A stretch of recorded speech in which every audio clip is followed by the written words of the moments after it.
অবস্থা মামা ইন্ডিয়া যে প্রতি বছর ক্রিকেটে যে দালালি করে তার একমাত্র প্রমাণ ছিল বিগত দিনে আমরা দেখে আসছি যে ইন্ডিয়া যেটা বলে সেইটাই হয়, এবং এই বছরও যে এশিয়া কাপে যে সময়সূচিটা ঘোষণা করছে সেইটাও দেখলে আপনারা বুঝতে পারবেন। কারণ এখানে আমাদের গ্রুপ অর্থাৎ বাংলাদেশের গ্রুপ রয়েছে বাংলাদেশ, শ্রীলঙ্কা, আফগানিস্তান আর ছিল আপনার হংকং।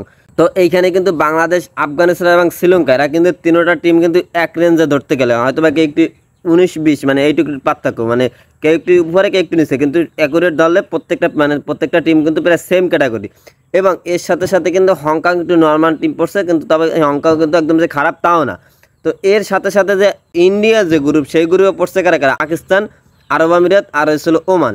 তো এই যে আরব আমিরাত আর ওমান এরা কিন্তু আমারই কিন্তু স্ট্রং টিম না। হ্যাঁ অবশ্যই তারা খারাপ খেলে না সেটা আমি বলবো না, অবশ্যই কিন্তু তারা কিন্তু ভালো খেলে।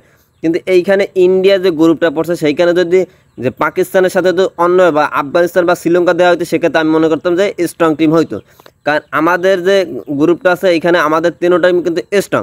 তো এইখানে আমি মনে করি যে ওইখান থেকে ওমান বা আরব আমিরাত যদি আমাদের এই গ্রুপে দেওয়া হয়তো, বা আমাদের এখান থেকে শ্রীলঙ্কা বা হচ্ছে আফগানিস্তান এই দুই টিমের এক টিম যদি ইন্ডিয়ান গ্রুপে দেওয়া হতো তাহলে কিন্তু খেলাটা ভালো হইতো।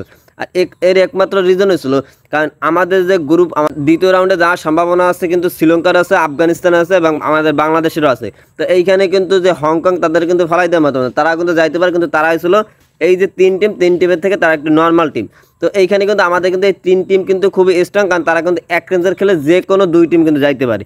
তো আর ইন্ডিয়ান যে গ্রুপ এইখানে এমন অবস্থা হয়েছে যে ইন্ডিয়া কিন্তু কনফার্ম চলে যাবে যেহেতু বড় টিম। তো তারপর কিন্তু পাকিস্তান আসলে এই পাকিস্তান কিন্তু বাংলাদেশ, আফগানিস্তান এদের কিন্তু সমান। তো পাকিস্তানে কিন্তু এখানে চলে যাবে। তো এইখানে কিন্তু ওমান বা আরব আমিরাত এরা কিন্তু যাইতে পারবে কিনা এটা কোনো নিশ্চয়তা নেই, কিন্তু ধরে রাখা যায় যে না দুইও টিম যাওয়ার সম্ভাবনা আছে দ্বিতীয় রাউন্ডে, ইন্ডিয়া পাকিস্তান। আর এই গ্রুপে কিন্তু তিনটা প্লেয়ার মানে তিন টিমে কিন্তু সম্ভাবনা আছে যে তিন টিম যাওয়ার সম্ভাবনা আছে, দুই টিমে এক টিম বাদ পড়ার মতো আর ওই টিমে দুই টিম বাদ পড়ার মতো।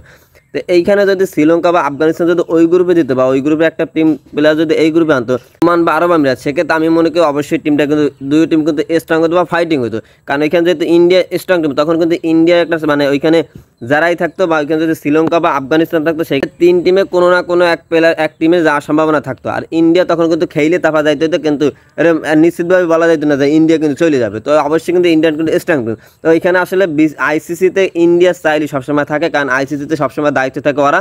আর হয়েছিল ওদের যে মানে ওরা যেটা বলে সেইটাই, কারণ ক্রিকেটের মানে প্রায় 70% ভাগই ওদের ধরতে গেলে। তো এইরকম হয়েছে অবস্থা, এই জন্য ওরা যেটা বলে সেইটাই করা হয়, ওদের মতো করে করায়। আর এমনভাবে স্কোরটা সাজায় যে পরবর্তী রাউন্ডে যদি ইন্ডিয়া চলে যায় সেক্ষেত্রে আমাদের সাথে অর্থাৎ বাংলাদেশের সাথে খেলার সম্ভাবনা সবসময় বেশি। আর বাংলাদেশের সাথে খেলার সম্ভাবনা বেশি থাকলে কিন্তু সবসময় দুর্নীতি করতে পারে, সবসময় জুলুম করতে পারে বাংলাদেশ টিমের সাথে। এইটাই কিন্তু বরাবর ইন্ডিয়া করে আসছে। আর আশা করি যদি এশিয়া কাপে বাংলাদেশ দ্বিতীয় রাউন্ডে যাইতে পারে তাহলে বাংলাদেশের সাথে আবারও কিন্তু ওই দুর্নীতিটা হবে।